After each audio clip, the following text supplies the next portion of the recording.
Hi everyone, Success Coach Michelle Weimer here with this week's Masterful Mindset. So our thought this week comes from Stanley Milgram, and it is, he says, and perhaps our awareness is the first step to our liberation. So why is it so hard to make lasting changes or jump to the next level of being your best? And how can you step into that greatness? How can you identify what it is that's been getting in your way, and how can you overcome it? So last week, I challenged you to make a list of the things that you'd like to change or that you know must change in your personal or your professional life in order for you to step into your greatness and be the best version of yourself. So if you haven't done that yet, first thing today, be sure you go and do that, okay? Because once you get clear about what it is you want your next move to be, then you can jump into it, right? Or can you? So this is where our question of, what's holding you back is coming from. And that's what we're going to be talking about today.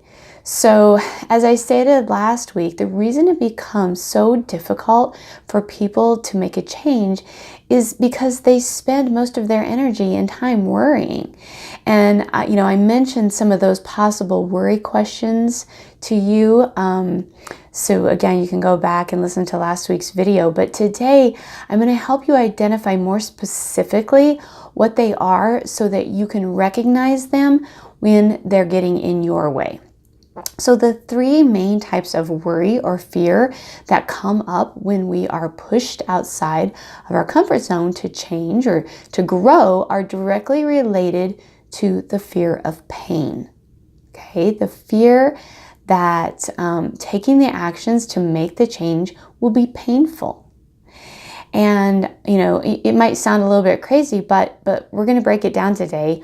So whether you're wanting to make a health change, like exercise more and lose weight, or a career change, or you're seeking, to grow your business, maybe you want to improve a relationship, or just figure out how you can have more fun and less stress in your life, the underlying traps and the overall process are the same.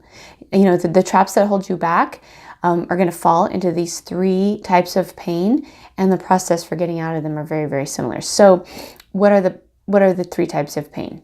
Number one is the pain of loss pain. Will I lose something, or will I have to give up something in order to make this change?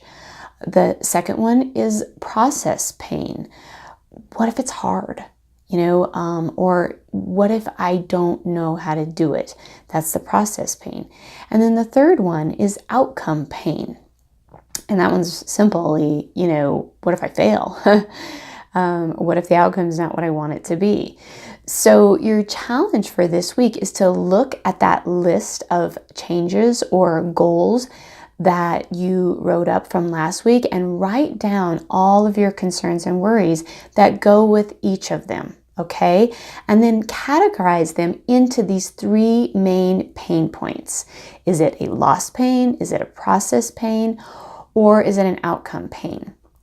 Because this is going to give you awareness, and awareness is the key to creating change and overcoming the things that are blocking you from the changes that you desire. Okay, so that's going to be taking the first step. Change is the first step, awareness is the first step to overcoming these fears and the things that are blocking you from taking the action, from growing in your life, for being the best version of yourself that you can be. And then next week, I'm going to go into detail on, first of all, loss pain. We're going to start in the next few weeks. I'm going to be going over each one of them, but next week's going to be about loss pain. And then I'm going to help you figure out how to take the next step once you have the awareness in overcoming each of these particular types of pain. And I'm also going to explain to you why these things trip you up so much. So for now, take that list from last week of the things that you want to change, really identify all your worries, all your fears that come up in terms of taking that action to achieve that thing in your life that you want, and then classify them in those 3 pain fears: fear of loss pain, process pain, or outcome pain. And then I'll see you next week. So until then, goodbye for now.